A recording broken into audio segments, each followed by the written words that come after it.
Bagus pertanyaannya, kapan Kristen datang? Silahkan Anda cek, di semua buku-buku sejarah tidak pernah disebutkan kapan Kristen datang. Tapi Anda akan temukan, kita objektif ya dengan pandangan ilmiah ya, kita tidak membahas agama tertentu dan sebagainya, kita sedang bahas sejarah. Anda akan lihat sejarah Islam datang ke Nusantara. Sejarah Hindu ada di Nusantara, sejarah Buddha ada di Nusantara, tapi tidak pernah ada buku sampai hari ini membahas kapan Kristen datang ke Nusantara. Sampai muncul saat ini. Ya. Nanti ada pertanyaan besar, nanti kita akan temukan di akhir.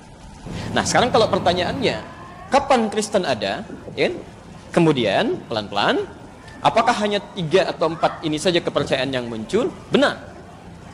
Jadi, saat hidup dalam keadaan 90% Muslim, ada Hindunya, ada Buddhanya, ada animismenya, ternyata merdeka Nusantara, nggak ada masalah. Artinya apa? Artinya, mohon maaf, ketika umat Islam mendominasi dalam skup kerajaan, pemerintahan dan sebagainya, keamanan, kedamaian itu luar biasa, nggak ada masalah, nggak ada ribut-ribut, ya. Dengan Hindu kompak, dengan Buddha kompak, nggak ada masalah. Silahkan cek. Jangankan yang di Nusantara, yang di Goa saja, ya, di Goa Kekaisaran Sultan Mahmud, yaitu yang kompak dengan, maaf, arah ke India, ada Buddhanya, itu perdagangan biasa, nggak ada masalah. Ya, saling terbuka saja, saling menghormati antar kepercayaan dan bisa nyaman ya dalam kehidupan bermasyarakat. Yang jadi persoalan ketika datang Portugis tahun 1511. Pertanyaan pertama, jangan berhenti sampai Portugis. Ini siapa Portugis ini? Dari mana mereka bisa datang? Siapa yang menyuruh mereka datang ke sini? Dapat dari mana informasinya? Nah, kita telusuri dulu sampai kita ketemu nanti aspek-aspek yang menjadikan banyak hal yang nanti berpengaruh dalam kehidupan berbangsa dan bertanah air kita sampai hari ini. Portugis datang tahun 1511 itu bukan tiba-tiba datang, Bapak Ibu sekalian. Itu ada asal-muasalnya. Ya. Dimulai dari tahun 1494 terjadi satu perjanjian yang disebut dengan perjanjian Tordesillas. Ya, Tordesillas. Apa perjanjian Tordesillas itu? Perjanjian Tordesillas ini perjanjian yang diprakarsai oleh seorang paus besar bernama paus besar bernama Alexander ke-6. Ya. Setelah jatuhnya Granada, dalam kekuasaan Muslim di Andalusia dengan bersatunya Raja Ferdinand dan Ratu Isabella. Keduanya bersatu menaklukkan kerajaan Granada, di akhirnya singkatnya habis Islam di Spanyol. Muslimnya maksudnya, ya. Habis Muslim di Spanyol. Jadi kalau ada waktu lagi lebih jauh, saya akan cerita bagaimana konversi agama berlaku pada saat itu, bagaimana orang-orang Islam telinganya dipotong, diinkuisisi, sampai darah itu naik sampai ke tinggi permukaan tertentu. Ya. Kita lihat tulisan saya dulu ke sini. Setelah selesai, ya, kemudian Paus Alexander ini mengumpulkan kekuatan-kekuatan pada saat itu, ya, tentara salib. Kemudian diberikan dekret, dibuat perjanjian. Dikumpulkanlah 2 kerajaan besar yang punya jasa pada saat itu menaklukkan Granada. Ya. Satu kerajaan Portugal, kenal dengan Portugis. Ya, Ronaldo belum lahir saat itu. Kemudian Spanyol, Barcelona belum ada. Ya. Jam-jam lihat, tapi nanti ada kaitan loh ya, ada kaitannya. Ini Portugis dengan Spanyol. Keduanya dari Katolik. Ya. Di perjanjian Tordesillas ini, ya, kemudian difatwakan oleh Alexander yang ke-6 supaya keduanya ini melakukan ekspansi ke wilayah muka bumi dengan membawa misi 3G. Awas, ini nyata ya. Maka dibagi bumi itu ke dalam 2 bagian. Jadi oleh Paus Alexander ke-6, bumi dibagi kepada 2 bagian. Ada bagian barat, diminta kepada Spanyol untuk melakukan ekspansi ke sini. Ya. Kemudian bagian timur dimintakan kepada Portugis untuk bisa mengekspansi. Misi mereka langsung diberikan oleh Paus Alexander VI disebut sebagai misi suci dengan misi 3G. Jadi 3G dulu sudah ada. Ya. Hati-hati ya. Apa misinya? 3G yang dimaksudkan, 1, gold. Ya. Mencari emas, cari pemasukan, kan? Kalau ke kita nanti nyari rempah-rempah, ya. Ada emas hitam, ada emas hijau yang teh gitu kan, ada kopi dan sebagainya, semua digali. Ini poinnya. Kedua, glory. Hati-hati, dia berekspansi, menyebarkan ajaran, menyebarkan wilayah, ya, mencaplok dan sebagainya. Ini misinya ini, hati-hati ya. Yang ketiga, gospel. Ini gospel, membawa misi Katolik. Ya. Ini pelan-pelan misi Katolik ini dibawa menyebar ke seluruh dunia dengan kesepakatan perjanjian Tordesillas oleh dua kerajaan ini. Di ketika Portugis datang ke Nusantara pada tahun 1511, ini puncak 3G ini memang dibawa tiga-tiganya. Ya. Pelan-pelan, pelan-pelan. Jadi ketika mereka datang 1511, asalnya nyasar dulu, Pak. Nyasar dulu, ya. Dia nggak langsung ketemu sampai ke Selat Malaka, tidak. Karena mereka belum tahu bagaimana cara bernavigasi, menemukan tempat yang paling tepat ya untuk koordinatnya, ya, sampai minta bantuan nanti kepada seorang navigator muslim namanya Ahmad bin Majid. Ya. Karena tidak tahu ekspedisi apa yang akan dilakukan, di-hire Ahmad bin Majid ini, diminta untuk menunjukkan daerah, sampai kemudian tibalah kemudian di Goa. Ya. Di Goa ini diketahui bahwa pusat rempah-rempah ternyata bukan dari Goa, bukan dari India. Ini cuma transit saja. Ya. Ternyata diketahui berasal dari Nusantara. Maka tahun 1511 di bawah pimpinan Alfonso de Albuquerque, dia datang kemudian menginvasi dengan ratusan kapal datang ke sini. Ingat misi yang dibawa 3G ini. Karena bukan hanya mencari gold, kalau cuma cari gold juga dulu di Goa dengan Selat Malaka itu sudah pusat perniagaan. Nggak ada masalah. Nggak ada masalah. Tapi karena mereka membawa misi glory, misi ekspansi, ketika datang ke wilayah Goa ini yang jadi persoalan. Ya. Semua ditodong senjata pada saat itu. Kemudian tawarannya hanya dua. Kalau Anda tidak tunduk kepada kami akan perangi seluruhnya. Dimonopolilah kemudian perniagaan pada saat itu. Terhenti jalur perdagangan ke India sampai muncul banyak peperangan pada saat itu. Ya, pelan-pelan. Dampaknya apa? Saya langsung ke Nusantara, datang mereka membawa dua ini. Karena niatnya tidak murni untuk berdagang, tapi juga ekspansi, maka sambutan yang diterima tidak menggembirakan. Sambutan yang diterima tidak menggembirakan. Padahal sebelumnya sudah ada kerajaan Hindu, kerajaan Buddha, berniaga biasa-biasa saja, ya, sampai ada perwakilan-perwakilan dari agama lain. Tapi ketika ini datang, kenapa sambutan tidak menyenangkan, bahkan dianggap sebagai penjajah tadi? Ya. Karena pertama, mohon maaf, mereka datang dengan sikap ini arogansi untuk menjajah. Yang kedua, ada misi yang dibawa ini, ya, yang langsung bertentangan dengan 90% umat Islam yang hadir di dalamnya. Ya. Apa yang terjadi? Ini yang mau saya gambarkan. Ketika mereka datang pertama kali, itu langsung yang dilakukan diantaranya membangun pusat ibadah. Yang diberi nama dengan bahasa Portugis atau bahasa Latin dengan nama igreja. Igreja. Ya, igreja. Nanti lisan orang lokal menyebut igreja, igreja, igreja, igreja. Hilang i-nya menjadi gereja sampai sekarang. Jadi gereja itu asalnya bukan bahasa Indonesia, ya, tapi dari bahasa Latin. Ya. Di mereka bangun pusat ini, kemudian mereka melakukan ekspansi, ya. Sehingga disebutlah pada saat itu penjajah, ya, dengan membawa kepercayaan yang berbeda. Nah, setiap kali mereka datang ke sini untuk beribadah, salah satunya, ya, itu 2 hari setelah umat Islam menunaikan ibadah setiap pekannya. Antum kalau pekanan ibadah dalam kepercayaan Islam, dalam agama kita, di hari apa? Jumat. 2 hari setelah hari Jumat hari apa? Tuh, sudah salah. Nggak ada hari Minggu. Nggak ada hari Minggu. Ya, nggak ada. Dari dulu itu bahasanya nggak pernah ketemu Minggu. Namanya Ahad. Ya. Kapan ketemu Minggu? Ketika orang-orang Portugis ini ingin ibadah ke gereja, kan dalam kepercayaan Katolik salah satunya, ketika akan menyembah Tuhannya tidak langsung kan, lewat perantara. Ya. Kalau kita mau mohon ampun kan langsung sama Allah istighfar ya. Dalam Katolik tidak. Mereka harus datang ke perwakilan, ke Bapa, melakukan penebusan dosa. Ngaku lewat situ baru oleh Bapa dimohonkan. Jadi nggak bisa langsung. Ya karena Bapa orang suci, yang ini kotor nggak bisa langsung kepada yang suci, nggak nyambung. Jadi harus lewat orang suci dulu. Jelas ya, walaupun Bapak ini kalau salah juga nyambungnya kemana belum jelas juga ya. Baik, tapi poinnya jadi ketika mereka akan menyembah itu tidak langsung harus melewati orang suci pada saat itu yang dikenal bernama Santa Domingo.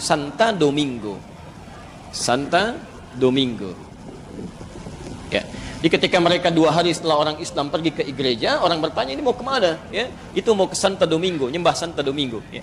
Orang kita kan dari dulu sampai hari ini itu senang menyingkat-singkat kalimat. Ya, coba perhatikan Santa Domingo jadi minggu pada akhirnya, ya kan? Domingo. Dari sinilah muncul istilah hari Minggu. Sampai hari ini mereka mingguan itu ibadah. Ya. Awal mula datang mereka membawa satu agenda besar untuk melakukan pembelengguan atau penjajahan yang disebut sebagai penjajahan pertama. Tapi kenapa di buku sejarah itu selalu terhenti sampai poin nomor 2 saja. Mencari rempah-rempah, melakukan penjajahan. Dan ini tidak pernah dibahas. Ya, karena itulah sampai hari ini di sekolah-sekolah tidak akan pernah diajarkan dari mana munculnya agama Kristen di Indonesia. Tidak akan pernah ada. Karena memang muncul lewat penjajahan yang sebelumnya tidak ada sama sekali. Dan ini yang membuat kekacauan pada saat itu, ya, dengan misi-misi yang datang. Ya, pelan-pelan kita tidak ingin menunjuk agama tertentu, tapi kita hanya membahas secara ilmiah. Jelas sampai sini? Oke, pelan-pelan ini datang sampai kemudian ketika mereka menguasai beberapa tempat, ya, beberapa tempat ada paksaan-paksaan. Karena misinya gospel, di gospel itu kan mengembalikan domba-domba yang tersesat. Ya, hati-hati itu. Jadi antum ini domba-domba nih, kalau masih tersesat gitu ya, harus dikembalikan ya, balikan ke kandangnya walaupun kejauhan. Jadi kalau dalam Anda lihat, saya punya koleksi Bible, saya punya koleksi juga, saya dari Barnabas saya punya di rumah ya, ada Barnabas dari Bible beberapa versi sampai ke kitabnya orang Yahudi. Anda akan lihat di kitab mereka aja diterangkan ya, agama Kristen itu yang sekarang disebut Kristen atau Nasrani itu hanya boleh disebarkan di sekitaran Palestina aja, nggak boleh keluar dari situ. Jadi kalau nyampe ke Indonesia itu kejauhan, harusnya di situ aja, nggak boleh keluar.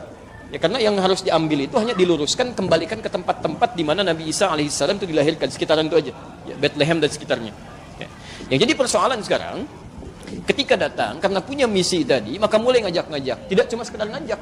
Ya, ada yang dipaksa, ada yang kemudian jadikan budak, ada yang diajak ke gereja. Dalam bahasa Arab, gereja disebut dengan kanisa.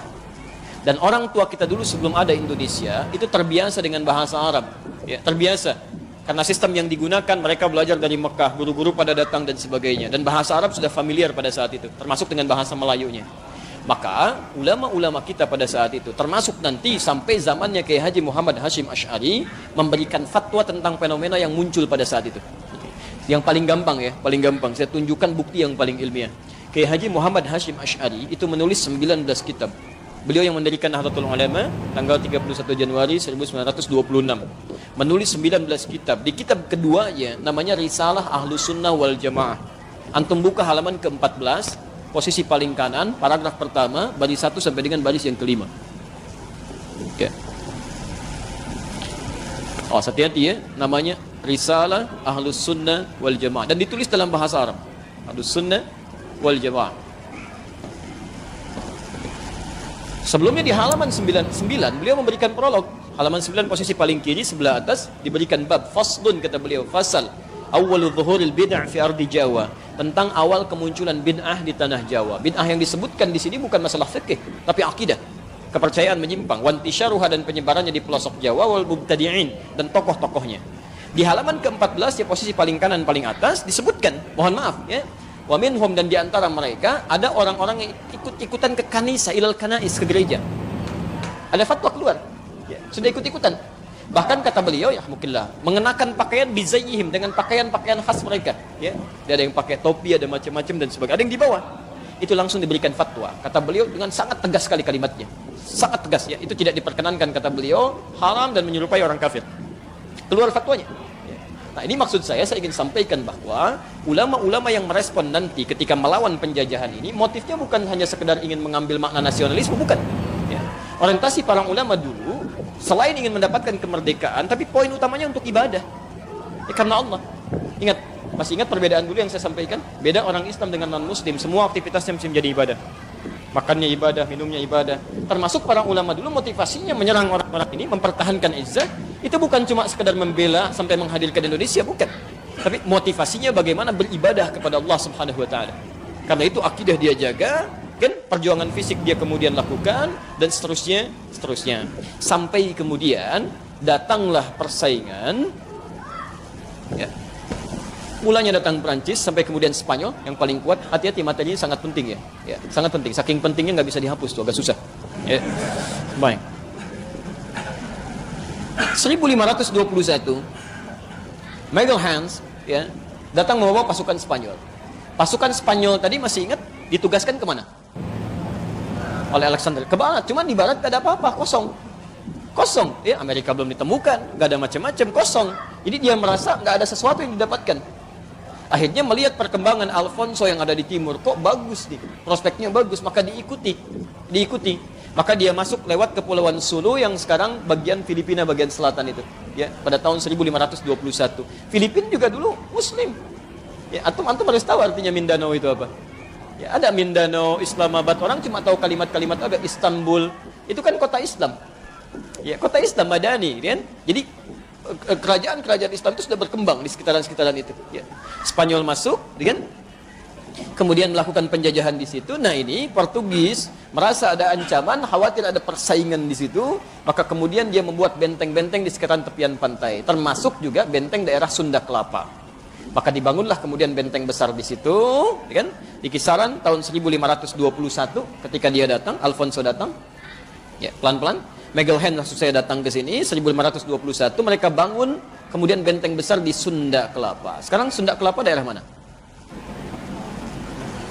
Jakarta. Tahu dari mana Jakarta? Dulu Jakarta nggak ada. Jakarta nggak ada. Disebutnya Sunda Kelapa. Ya, dalam proses itu kemudian apa yang terjadi?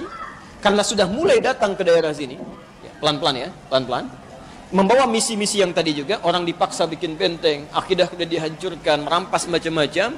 Maka kalau Anda baca sejarah, daerah Sunda Kelapa ini bukankah perpanjangan dari mulai ke Banten sampai ke Cirebon, sampai Pajajaran kan? Baik, penguasa saat itu siapa? Hati-hati. Kekuasaan pada saat itu bukan cuma Siliwangi, cucunya yang pegang. Ya. Prabu Siliwangi kan nama aslinya Pamanah Rasa, kan? Pamanah Rasa itu menikah dengan siapa? Antum apa yang dibaca ini? Jadi Prabu Siliwangi itu namanya Pamanah Rasa. Dia penguasa kerajaan Pajajaran sampai luar biasa luas kekuasaannya ya, dari ujung wilayah Banten sampai ke Ciamis sana sampai nyebrang lagi hampir ke Jawa ke sana. Ya, itu Masya Allah, beliau seorang Hindu asalnya. Tapi ketika kemudian melihat-lihat ya keadaan-keadaan wilayahnya sampai ke daerah Karawang, ditemukan seorang perempuan cantik luar biasa, bersih, tertutup auratnya, beda dengan perempuan Hindu yang lainnya. Ya, siapa dia? Dikenal dengan Nyai Subang Larang. Sedang membacakan ayat-ayat yang tidak pernah didengar sebelumnya. Ya, ternyata sedang baca Quran. Nyai Subang Larang itu murid seorang syekh besar yang baru pulang dari Mekah. Mekah disebut dengan Ummul Qura, dikenal dengan Syekh Qura. Syekh Qura itu nama aslinya Syekh Hasanuddin. Belajar dari situ, ketika melihat jatuh cinta ingin menikah. Disyaratkan kalau ingin menikah dengan saya, Anda harus masuk Islam. Masya Allah, ibu deh ya. Ibu seorang perempuan, ditaksir seorang raja, gitu kan? Yang apa saja bisa dilakukan, tapi dia dengan imannya bisa mengatakan, kalau ingin nikah dengan saya, masuk Islam. Terbayang nggak? Ya? Ada raja, punya kekuasaan, datang ke rakyatnya, kata rakyatnya, mau nikah dengan saya, masuk Islam. Bagaimana iman itu bisa dipegang dengan kuat? Ya. Maka saya persingkat, menikah dengan Nyai Subang Larang, dia masuk Islam, punya anak, tahun 1423, lahir anak pertama, diberi nama Walang Sungsang. Ya. Walang Sungsang. Itu dulu biasanya orang-orang dulu, itu memberi nama anak-anaknya sebagian dari pengaruh animisme dengan nama-nama binatang. Ya persis di tahun-tahun jahiliyah dulu kan. Ada yang diberi nama Khimar, Usama, kan? Asad itu kan si singa, si keledai, macam-macam dan sebagainya. Oke? Oke, 1426 lahir adiknya perempuan diberi nama Rara Santang. Rara Santang. 1426. Kemudian 1427 tahun kemudian lahir lagi adiknya bernama Raja Sengara. Raja ya, Sengara. Baik. Begitu lahir langsung melotot mungkin ya, agak sangar. 1427. Nah, yang lebih singkat lagi kemudian ini seluruhnya masuk Islam.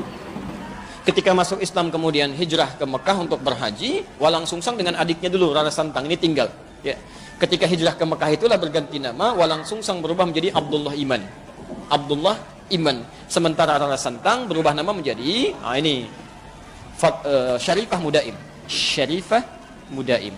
Ini Syarifah, yang ini Abdullah Ibn. Qadarullah ketika selesai menunaikan haji, saat akan berangkat berkemas pulang, bertemulah kemudian di perjalanan dengan seorang pemuda tampan berasal dari Mesir, namanya Syarif Abdullah. Syarif Abdullah ini siapa? Syarif Abdullah ini ternyata satu di antara dua anaknya, salah satu ulama besar yang sedang mendakwahkan Islam di Nusantara, dikenal dengan Wali Songo. Ada yang dari Mesir namanya Ahmad Jumadil Kubra. Ahmad Jumadil Kubra punya dua orang anak. Satu yang ada di Nusantara di bawah bernama Maulana Ishaq. Dari Maulana Ishaq ini nanti turun Kiai Haji Ahmad Dahlan dengan Kiai Haji Muhammad Hashim Asy'ari, ya, nanti kita di akhir kalau mau bacakan nasabnya. Kemudian dari satu lagi bernama Syarif Abdullah yang tidak diajak ke Nusantara, tapi sedang sibuk kemudian dia belajar sampai menunaikan haji ke Mekah. Di Mekah inilah bertemu dengan Syarifah Mudaim, jatuh cinta ke sini, minta izin menikah, dinikahkan kemudian oleh kakaknya, diboyong ke Mesir. Di Mesirlah berumah tangga sampai selama 20 tahun, lahir anak diberi nama Syarif Hidayatullah. Dialah yang belajar nanti di Mesir sampai ke Ibnu Athaillah As-Sakandari dan sebagainya. Ketika selesai itu pulang, ini Abdullah Iman pulang duluan, diberikan wilayah oleh Prabu Siliwangi dikenal dengan Pamanah Rasa, sampai singkatnya dikenal dengan Cirebon sekarang. Dulunya Lemah Wungkuk. Ya, cuma dia satukan, ada dua riwayat di situ, ada orang yang senang mengambil udang rebon itu, ya, sehingga dicampur dengan air disebut dengan cirebon. Ya, ada riwayat yang mengatakan dari caruban. Caruban itu campuran, karena ketika datang ke Lemah Wungkuk ada etnis-etnis yang berbeda. Ada Arab, ada sebagian Cina, ada orang lokal. Ketika dicampurkan dari caruban, lisan orang kemudian berubah jadi Cirebon. Ya, dan itu kemudian yang dikelola oleh Abdullah Iman. Setelah 20 tahun Syarif Hidayatullah pulang, saat pulang bertemu kakeknya sedang berada di Gunung Jati. Maka singkatnya diberikanlah kemudian kewenangan untuk mengatur dari Gunung Jati. Maka dikenal dengan Sunan Gunung Jati. Ya, nanti punya dua orang anak perempuannya dinikahkan dengan panglima besar, hebat, luar biasa dan soleh dekat dengan Allah. Dikenal dengan Fathullah. Lisan orang kita menyebut dengan Fatahillah, nanti Portugis yang akan menyebut dengan Faletehan. Sunan Gunung Jati inilah kemudian yang mengontrol wilayah-wilayah, menyatukan dengan Banten yang saat itu dipegang oleh Hasanuddin, bagian dari keluarganya juga, kan? Nah, ketika melihat Portugis masuk ke sini, sudah mulai mengacau, termasuk ke akidah dan sebagainya, maka diutuslah Fathullah atau Fatahillah atau yang disebut dengan Faletehan untuk bisa mengimbangi, bahkan bisa menghancurkan dan melepaskan Sunda Kelapa dari jajahan Portugis. Singkatnya pada tanggal 22 Ramadan 933 Hijrah bertepatan dengan 22 Juni 1527 25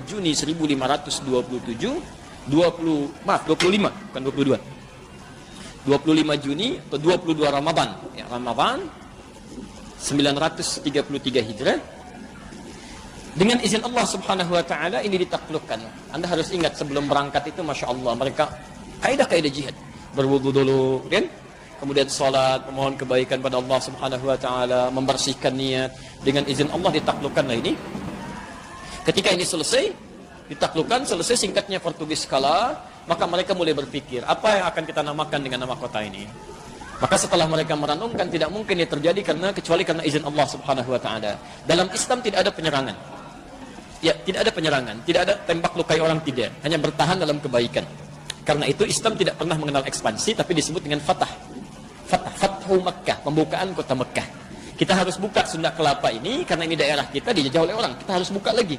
Ya, maka di Quran ada surah Al-Fatah, surah ke-48, terinspirasi dari situ ayat pertamanya inna fatahna laka fatham mubina.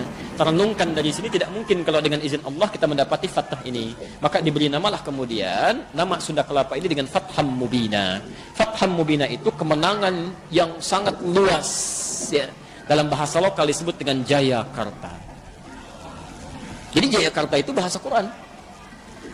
Jayakarta. Yang kemudian akan disingkat menjadi Jakarta. Kemudian hari sampai hari ini, ulang tahun Jakarta, sampai hari ini sebagai syukur nikmatnya itu dilekatkan pada tanggal ini. Ya. Jadi sebetulnya bukan, maaf ya, dari kemerdekaan atau disebut sekarang ulang tahun Jakarta, itu hakikatnya sebetulnya pembebasan Sunda Kelapa yang menjadi Jayakarta dengan izin Allah Subhanahu wa taala, bukan cuma pembebasan dari penjajah, bukan. Ya, ada pembebasan dari akidah, dari macam-macam dan sebagainya. Karena itu orang-orang yang paham sejarah, para kiai, para ulama dan sebagainya, mereka Masya Allah sangat nangis gitu ya. Kalau kemudian Jakarta ada sesuatu yang terjadi yang tidak dikehendaki. Ya, ada persoalan-persoalan akidah dan sebagainya. Itu turunan yang lain. Saya tidak mau bicara lebih jauh ya. Baik. Nah, saya mau turunkan ke sini pelan-pelan. Cuma apa yang terjadi ketika Portugis mulai melemah, datanglah Belanda. Ya, Belanda ini asalnya Bapak Ibu sekalian, itu kecil Pak Bu, nggak kuat. Dia itu Protestan, ya, Protestan. Jadi kalau Portugis itu Katolik, ya, kemudian Spanyol Katolik, Prancis Katolik, kalau Belanda itu Protestan. Asalnya Belanda ini cuma punya tugas untuk menyalurkan rempah-rempah yang telah didapatkan oleh Portugis untuk disalurkan ke Eropa bagian utara. Hanya nanti dalam satu perjanjian di kisaran tahun 1600, ya, 1638 ada satu perjanjian, ya. Perjanjian ini nanti membebaskan mereka ya, dari jajahan Prancis pada saat itu, ya, dan Spanyol. Jadi Belanda itu pernah dijajah Spanyol, Pak, Bu. Ya, pernah dijajah Spanyol. Jadi Protestan dijajah oleh Katolik. Ya. Di Katolik menginginkan gak ada Protestan di wilayah itu, sementara Protestan bertahan dari penjajahan Katolik pada saat itu. Ya. Nah, ketika ada perjanjian ini, maka disepakati semua mesti mundur, ya kan? Nah, berjayalah Belanda. Ternyata mereka beberapa tahun sebelumnya sudah menyiapkan dan sudah memulai ya, mengirimkan beberapa pasukan-pasukan untuk meneruskan misi Portugis sekiranya sudah mulai melemah ya, maaf, hilang pengaruhnya dan mereka bisa masuk. Maka secara singkat tahun 1619 sebelum terjadinya ini itu sudah dikirimkan beberapa pasukan-pasukan masuk ke wilayah sini yang mereka ganti namanya menjadi Batavia dan kemudian mendirikan VOC ya, untuk syarikat dagangnya. Nah, dimulai dari situlah kemudian Belanda datang tapi tidak menghilangkan misi 3G-nya. Yang mau saya sampaikan saya dengan cepat. Nah, ternyata di sini yang pertama kali menyikapi itu bukan kepercayaan agama lain. Orang Islam, Pak. Bu. Muslim. Maka mereka mulai merenung semua stakeholder yang di luar, yang di dalam dan sebagainya, yang di Mekah, yang di Eropa. Ya, kita harus bebaskan ini. Gak mungkin semua sampai terbelenggu mau sampai kapan. Dan tidak mungkin kita bisa melawan mereka dengan persenjataan yang sangat canggih, kekuatan yang sangat lengkap dan sebagainya, kecuali dengan yang lebih canggih lagi, dengan yang lebih hebat lagi. Tidak ada selain Allah Subhanahu wa Ta'ala. Maka mereka mulai mengeluarkan sirah-sirah Nabi SAW, bagaimana perjuangan-perjuangan Nabi dan seterusnya. Saya dengan cepat karena waktu kita hanya tinggal 5 menit lagi. Ya, mohon maaf kalau ada gambaran lebih cepat tadi ya. Kemudian dibentuklah gerakan-gerakan yang sangat sistematis luar biasa. Maka kita mulai. Pertama, daerah sekitaran Jakarta, Tanah Abang, tetangga antum tuh. Ya. Maka para sayyid pada saat itu, ya, tokoh-tokoh Arab dikenal dengan sayyid. Ada yang bernama Sayyid Al-Fakhir Abdurrahman bin Al-Mashhur. Ada yang bernama Syahid Muhammad bin Abdullah bin Shihab. Ada yang bernama Syahid bin Ahmad bin Shihab. Mendirikan satu perkumpulan untuk meningkatkan kualitas pendidikan pribumi pada saat itu. Khususnya yang Islam. Khususnya yang Islam. Karena paham ini penjajahan nih. Ini orang mau membelenggu kita. Ya. Maka diberi nama dengan Jami'atul Khair. Jami'atul Khair. Didirikan 13 Jumadal Ula. 13 Jumadal Ula. Bulan yang kelima tahun 1333 Hijrah. 1223 maaf, 1223. Ya, atau di tanggal 27 Juli ya, tahun 1905 Masehi. Ya. Jami'atul Khair maka didirikan ya, di bawah guru-guru ya, termasuk dari luar. Sampai kemudian alhamdulillah didapatkan seorang guru besar bernama Syekh Ahmad Syurkati. Ya. Syekh Ahmad Syurkati ini seorang guru besar, seorang tokoh, belajar sedang di Mekah tahun 1911. Ini orang Sudan, di-hire mau datang ke Nusantara mengajar anak-anak kita. Di antara yang diajar itu nanti ada Kiai Haji Ahmad Dahlan, ada tokoh-tokoh yang lainnya dan sebagainya. Syurkati dari bahasa Sudan, syur artinya kitab, kati artinya banyak. Yang punya banyak penguasaan kitab, termasuk ayahandanya banyak menguasai kitab. Ya. Maka itulah yang mulai mendidik ya, bagaimana caranya nanti muncul tokoh-tokoh di masa depan yang akan belajar dengan tingkat intelektualitas paling tinggi. Belanda yang merasakan ini ada tantangan di sini, ini berbahaya ini kalau dibiarkan. Ya, tapi tidak mungkin dihancurkan seketika. Kenapa? Karena pengaruhnya luas. Ya, pengaruhnya banyak sekali. Maka yang paling gampang adalah dibuat saingan supaya dipecah ini. Dibangunlah dari orang lokal, ditunjuk seseorang, ditokohkan dia, singkatnya bagaimana membuat ini padam. Maka dibuatlah persaingan di tanggal 20 Mei 1908. Maka dibuat satu nama baru, uniknya begini, ini Belanda ini sampai begini cara berpikirnya. Buat aja nama yang sama, supaya meningkatkan nasionalisme, ya, maksudnya kesuku-sukuan pada saat itu. Jami'atul Khair, ya, dalam bahasa lokal, jamaah kebaikan. Ya. Dalam bahasa Jawa disebut dengan Budi Utomo. Maka didirikanlah satu organisasi bernama Budi Utomo, tahun 1908. Dengan tokohnya bernama Dr. Sutomo yang sebetulnya bukan nama aslinya Dr. Subroto, kemudian berubah menjadi Dr. Sutomo. Oke? Di Bong Tomo itu kemudian dipilih, ditetapkan, sebetulnya asalnya itu bikinan Belanda atas usulan dari Praja Serang yang pada saat itu diusulkan harus dibikin seperti ini. Ya, dibuatlah ini akan menggemparkan barangkali sebagian informasi yang muncul. Tapi nanti saya tunjukkan di mana informasi ini berada dengan bukti yang sangat ilmiah. Ya. Maka diciptakan ini untuk menghambat perkembangan Jami'atul Khair, termasuk menghilangkan isu-isu nasionalisme untuk membentuk kesatuan kemerdekaan. Maka setiap turunan dari sini muncul 1911 ya. Kemudian Syarikat Islam, asalnya Syarikat Dagang Islam, dipelopori oleh Kiai Haji Samanhudi. Yang diteruskan nanti kemudian dengan munculnya HOS Cokro Aminoto. Asalnya Cokro Aminoto, cuman setelah menunaikan haji, Umar Said tambah haji. Haji Umar Said Cokro Aminoto. Ya?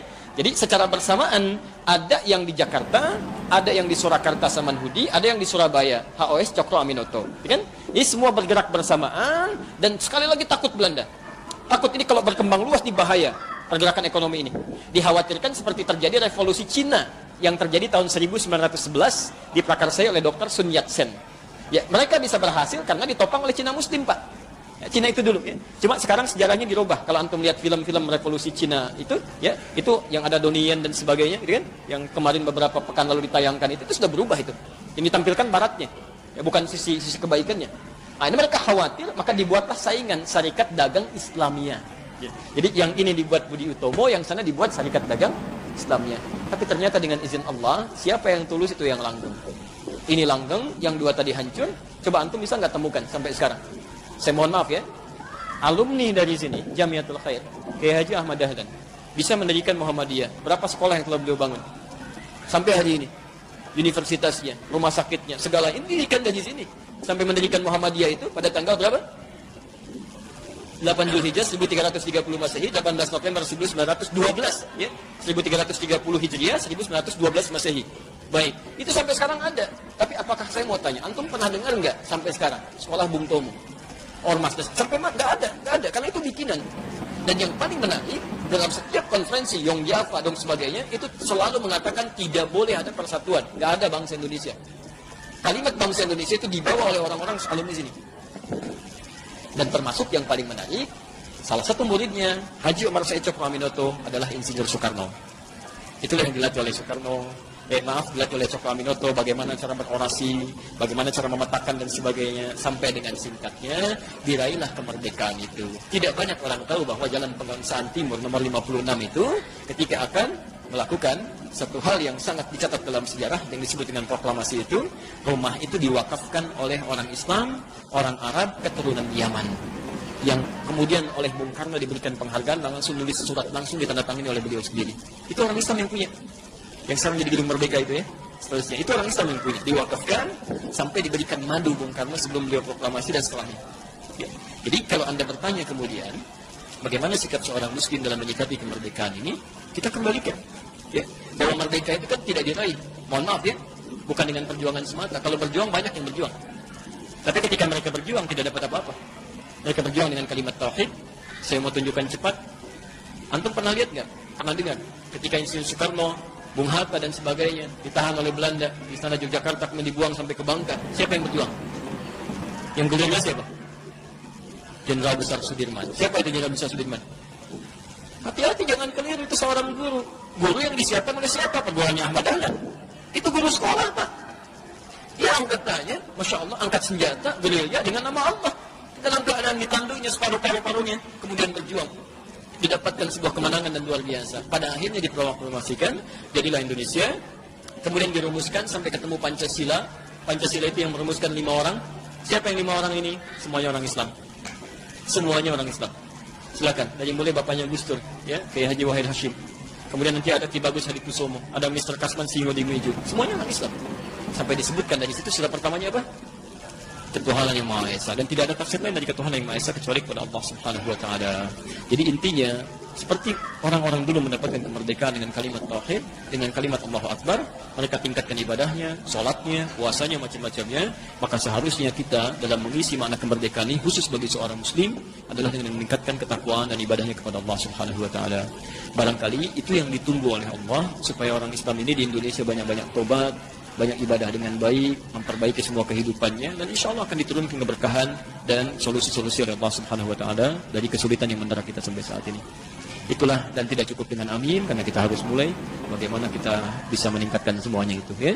Apa yang saya sampaikan, saya kasih satu buku saja, namanya Api Sejarah, ya, karangan Profesor Ahmad Mansur Suryanegara, dan ada 586 halaman, yang jilid pertamanya warna hitam. Keterangan saya tentang Portugis dan seterusnya itu ada di halaman 156 sampai halaman 160. Keterangan tentang Ahmad Soekarti sampai dengan Syarikat Dagang Islam ada di halaman 347 sampai dengan 350-nya. Silakan Anda baca, termasuk buku-buku yang lainnya yang bisa mendukung itu, ya. Sekali lagi, kajian kita tidak untuk mengangkat hal-hal tertentu yang dijadikan isu-isu yang tidak berkembang baik, tapi hanya untuk menyadarkan bahwa kita punya peran penting dalam membentuk kebangsaan ini. Jadi jangan sampai sudah merdeka justru Islamnya jauh dari kebaikan-kebaikan. Isinya kotor, banyak terima ajaran yang tidak tepat, kan?